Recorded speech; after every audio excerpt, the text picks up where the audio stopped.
Hi எல்லாருக்கும் வணக்கம். உங்க growth scan ரிப்போர்ட்ல வந்து பிரசன்டேஷன் பத்தி மென்ஷன் பண்ணிருப்பாங்க. அத பத்தி தான் இன்னைக்கு பார்க்க போறோம். மோஸ்ட் காமன் பிரசன்டேஷன் வந்து என்னன்னா செஃபாலிக், அதாவது பாப்பாவோட தலை வந்து கீழே இருக்கும். 96% ஆஃப் த பிரெக்னன்சில வந்து செஃபாலிக் பிரசன்டேஷன் தான் இருக்கும். இதுலயே வந்து 3 டைப் இருக்கு.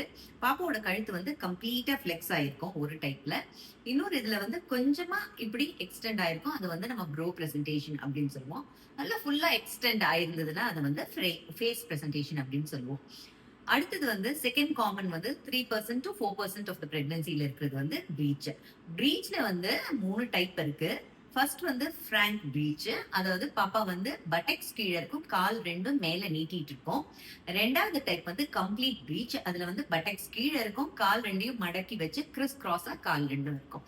மூணாவது வந்து ஃபுட்லிங் பிரசன்டேஷன், அதாவது பாப்பாவோட பாதம் வந்து கீழே இருக்கும். அதுக்கப்புறமா வந்து தேர்ட் டைப் ஆஃப் பிரசன்டேஷன் வந்து டிரான்ஸ்வர்ஸ் லை அப்படின்னு சொல்லுவோம். பாப்பா வந்து இப்படி குறுக்குல படுத்திருக்கும். அதுல வந்து முக்காவாசி நேரம் வந்து கீழே இருக்கிற பிரசன்டிங் பார்ட் வந்து ஷோல்டர். தேங்க்யூ.